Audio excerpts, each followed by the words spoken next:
Hello everyone, welcome back to my YouTube channel USP classes. तो आज के इस लेक्चर में हम क्लास 11th का some basics concepts of chemistry का नया topic Dalton atomic theory discuss करेंगे। देखिए, ये जो हमें जो थ्योरी दी गई, देखो ये थ्योरी है और ये थ्योरी के पोस्टुलेट्स हैं। मतलब जॉन डाल्टन ने हमें एक थ्योरी दी जिसका नाम हमने रखा डाल्टन एटॉमिक थ्योरी। अब उसने एटॉमिक थ्योरी के बेस पे हमें कुछ पोस्टुलेट मीन्स उनके अकॉर्डिंग कुछ मेन पॉइंट्स थे, वो हमें बताए गए। अब वो मेन पॉइंट्स हम पढ़ेंगे कि इस थ्योरी में वो पॉइंट्स मेन हैं क्या, वो पोस्टुलेट्स हैं क्या। देखिए, first, each element is composed of extremely small particles called atom. देखो, कोई भी एलिमेंट हो, अगर आयरन होगा, सोडियम होगा, आयरन हो, सोडियम हो, ये जितने भी हमारे पास एलिमेंट हैं ये एक स्मॉल पार्टिकल से मिलके बने हुए हैं, जिसको हम क्या कहते हैं, एटम। तो बहुत सारे एटम्स मिलकर मतलब एक एलिमेंट बना रहे हैं। तो जितने भी एलिमेंट हैं वो किससे मिलकर बने हैं जी, एटम्स के साथ। First point, simple. Second point, atoms of same element are identical in every respect, shape, size, mass etcetera. देखो, लेट अस सपोज ये मेरे पास है सोडियम एटम, तो इसमें बहुत सारे एटम्स होंगे। ये मैं कुछ एटम्स बना देता हूँ सोडियम के, ये आगे सोडियम के एटम्स, ठीक है जी। ये सोडियम मेटल मेरे पास आ गया, Na। अब इसके अंदर जितने भी एटम मैंने बनाए सबका साइज भी सेम होगा, सबकी शेप भी सेम होगी और सबका मास भी सेम होगा। मतलब आप एक सेम एलिमेंट कोई भी उठा लो, अगर मैंने सोडियम लिया, सोडियम के बजाय अगर आप आयरन लेते हो, लेट अस सपोज ये आयरन ब्लॉक है, तो इसमें भी तो लाखों एटम होंगे। तो उन सब एटम का जो साइज होगा, शेप होगा, ठीक है ना, या फिर उनका जो मास होगा, वो सब कुछ क्या होगा, सेम होगा। लेकिन सोडियम के एटम का साइज आयरन से मैच नहीं करेगा, सोडियम के एटम का मास आयरन के मास के बराबर नहीं हो सकता, सोडियम के एटम की शेप आयरन के एटम की शेप के बराबर नहीं होगी। तो सोडियम के सारे एटम एक जैसे होंगे, आयरन के सारे एक जैसे होंगे, लेकिन इन दोनों के आपस में अगर कंपैरिजन किया जाए तो इन दोनों में जो एटम्स होंगे उनका शेप, साइज, मास क्या होगा, डिफरेंट होगा। यही हमारा नेक्स्ट पॉइंट था। देखो, नेक्स्ट पॉइंट ये था, atoms are different, elements are different in every respect.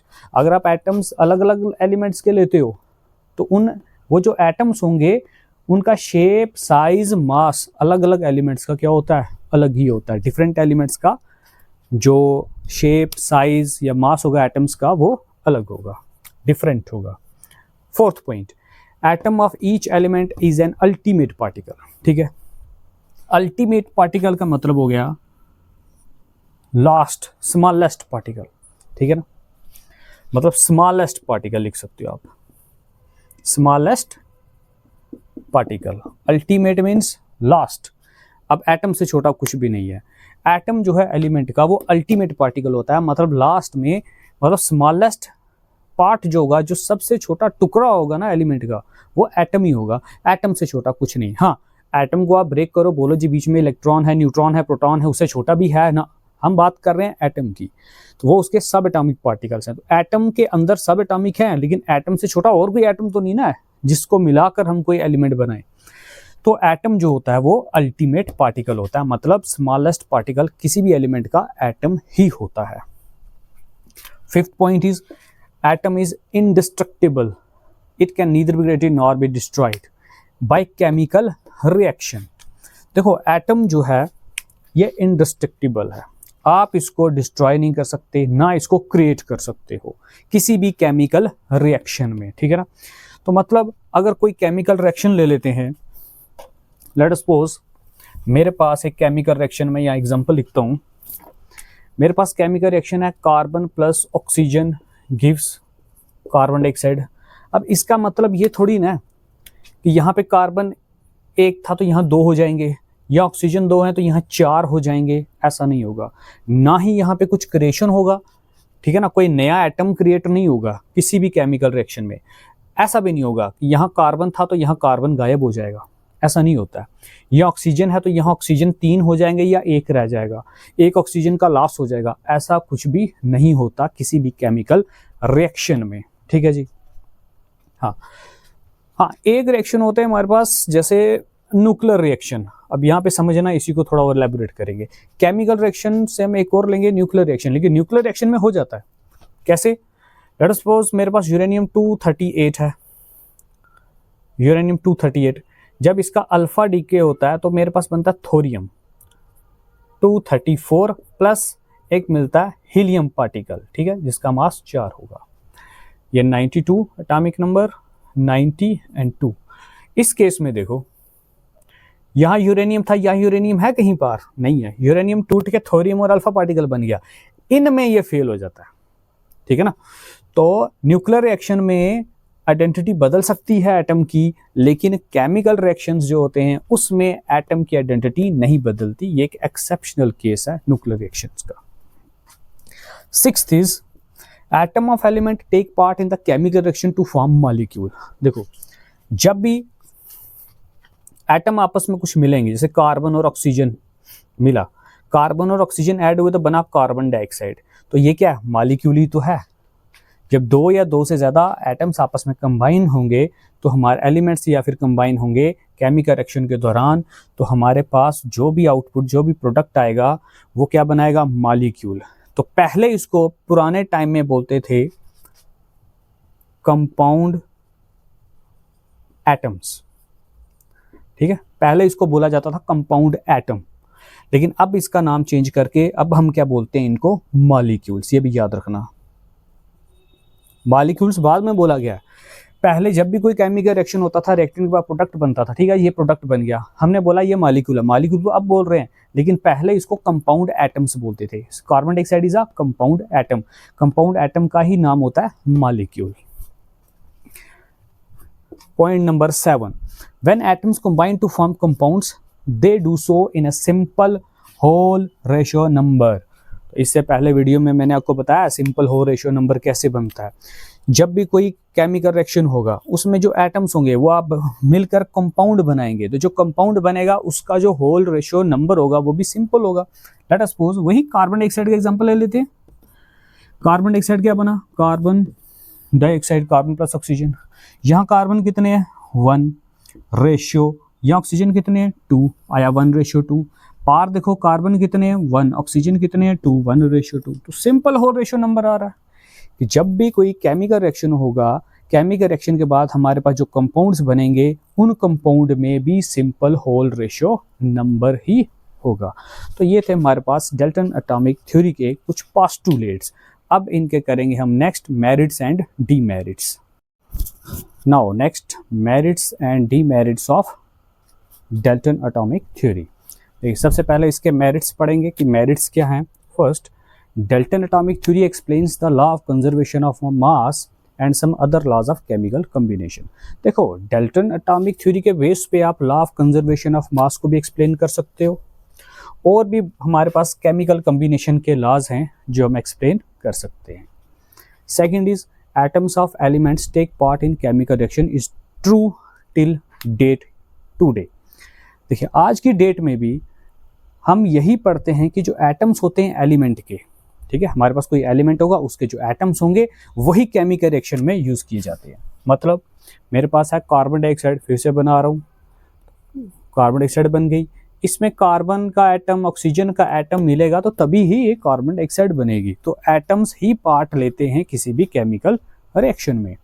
अब आ गए इसके डीमेरिट्स, इसके कुछ ड्रॉबैक्स भी हैं। Number 1, there is no mention of atomic weights in elements. देखो एटॉमिक मास की तो बात कर रहा है, एटॉमिक वेट की कोई बात नहीं की गई डैट के अंदर। That means Dalton atomic theory. It could not explain why atoms combine each other. देखो एटम आपस में कंबाइन हो रहे हैं, क्यों हो रहे हैं, ठीक है, उनका कंबाइन होने के पीछे मेन रीजन क्या है ये एक्सप्लेन उसने नहीं किया। किसने? डाल्टन ने। Next, law of definite proportion fails in case of isotopes. अब हमारे पास एक लॉ है, इससे पहले वाली क्लास में हम पढ़ चुके हैं कि लॉ ऑफ डेफिनेट प्रोपोर्शन, वो यहाँ फेल हो जाता है आइसोटोप्स के केस में। मतलब मैंने कार्बन डाइऑक्साइड बनाना है तो कार्बन डाइऑक्साइड बनाने के लिए CO2, ठीक है। एक है carbon 12 isotope, second carbon 14 isotope, तो भी तो कार्बन डाइऑक्साइड बनेगा। यहाँ पे अगर मैं कार्बन और ऑक्सीजन के मास का रेशियो निकालूं, फर्स्ट वाले केस में देखिए, यहाँ पे अगर मैं कार्बन ऑक्सीजन के मास का रेशियो निकालूं, कितना आएगा 12 रेशियो ऑक्सीजन, दो एटम है तो 2 का मास कितना हो जाएगा 32। चलो जी, तो कितना आएगा इसमें, 4 × 12, 4 to 8, मेरे पास रेशियो आया यहाँ पे 3:8। इन सेम सेंस अगर मैं यहाँ पे रेशियो निकालूं 14 में, तो यहाँ कार्बन का एटॉमिक मास आ जाएगा 14 एंड ऑक्सीजन का आ जाएगा 32। अब रेशियो निकालेंगे, यह आएगा 7:16, 7:16। अब देखो रेशियो डिस्टर्ब हो गया दोनों में, तो जो लॉ ऑफ डेफिनेट प्रोपोर्शन है वो फेल हो जाता है इन केस ऑफ आइसोटॉप्स में। Fourth point is it could not explain nature of binding force between atoms and molecules. Atoms और मॉलिक्यूल के बीच में जो फोर्स लग रही है, जिसको बॉन्ड कहते हैं, उसका नेचर कैसा है, वो किस टाइप की है, वो एक्सप्लेन नहीं किया गया डाल्टन एटॉमिक थ्योरी में। अब हम कुछ बेसिक डेफिनेशंस करेंगे एलिमेंट, एटम एंड मॉलिक्यूल की। देखो एलिमेंट क्या होता है, मेरे पास कोई भी प्योर सब्सटेंस होगा, ठीक है। प्योर सब्सटेंस जो सिर्फ एक ही काइंड के एटम्स के साथ मिलकर बना है, उसे हम बोलते हैं एलिमेंट। जैसे मेरे पास गोल्ड है, ठीक है जी, जो गोल्ड होगा वो एक ही काइंड ऑफ एटम से मिलकर बना है, गोल्ड में कोई दूसरा एटम इन्वॉल्व नहीं होगा, तो ये हो गया प्योर सब्सटेंस। ऐसा प्योर सब्सटेंस जो सिर्फ एक ही काइंड ऑफ एटम से मिलकर बना होता है। इसका मतलब क्या हुआ कि जितने भी एटम होंगे इस एलिमेंट के अंदर, उनके नंबर ऑफ प्रोटॉन जो होंगे वो सेम होंगे, इक्वल होंगे। Second is atom. What is atom, ये तो अब नई डेफिनेशन तो है नहीं है। Smallest particle of element, element का जो सबसे छोटा अल्टीमेट पार्टिकल है उसे हम क्या बोलते हैं, एटम। जो इंडिस्ट्रक्टिबल है, जिसको आगे डिवाइड नहीं किया जा सकता, वो कहलाता एटम। जैसे iron atom, copper atom, gold atom etcetera. Next is molecule. तो मॉलिक्यूल क्या है, स्मॉलेस्ट पार्टिकल होता है कंपाउंड का, ठीक है, विच एग्जिस्ट फ्रीली। जैसे मेरे पास एक कंपाउंड ले लो, कार्बन डाइऑक्साइड CO2, तो ये एक मॉलिक्यूल है क्योंकि ये फ्रीली एग्जिस्ट करता है, तो कार्बन डाइऑक्साइड क्या कहलाएगा, मॉलिक्यूल। जैसे मेरे पास आ गया वाटर, H2O, भाई H2O होगा तभी वाटर बनेगा, H3O से वाटर नहीं बनने वाला, और ये फ्रीली एग्जिस्ट करता है, तो इसका मतलब ये क्या हुआ हमारे पास, मॉलिक्यूल। ये कंपाउंड है, वाटर का सबसे छोटा कंपाउंड, ये जो कंपाउंड वाटर का एक कंपाउंड है, उसका जो सबसे छोटा जो पार्ट होगा जो फ्रीली एग्जिस्ट करता है, उसे हम क्या बोलेंगे जी, मॉलिक्यूल, ठीक है, smallest particle of compound. Example देखो इसकी, हमारे पास होते हैं कुछ होमो एटॉमिक मॉलिक्यूल्स। होमो means same, atomic means atom, जिसमें सेम काइंड ऑफ एटम होंगे उन्हें हम बोलते हैं होमो एटॉमिक मॉलिक्यूल। जैसे हाइड्रोजन, ऑक्सीजन, नाइट्रोजन, इसमें 2 हाइड्रोजन हैं, ठीक है, दोनों सेम है। यहाँ पे भी ऑक्सीजन 2 हैं, यहाँ भी नाइट्रोजन 2 हैं, है तो सेम है ना, तो ये भी होमो एटॉमिक, होमो एटॉमिक, होमो एटॉमिक, ठीक है। होमो मीन्स सेम एटम। फिर आ गया hetero atomic. Hetero atomic molecule कौन से होते हैं, जिसमें डिफरेंट काइंड ऑफ एटम्स पाए जाएं। फॉर एग्जाम्पल, एक हाइड्रोजन और यहाँ क्लोरीन, ये मिलकर बनाते हैं हाइड्रोजन क्लोराइड। या हाइड्रोजन है या ब्रोमाइन है, तो ये दोनों मिलकर बना रहे हैं हाइड्रोजन ब्रोमाइन। तो इसमें भी 2 एटम है, इसमें भी 2 एटम है, इसलिए ये हो गया डायएटॉमिक। अब यहाँ आ गया वाटर, H2O, 2 हाइड्रोजन के 1 ऑक्सीजन का हो गए 3, तो ये ट्राइएटॉमिक है।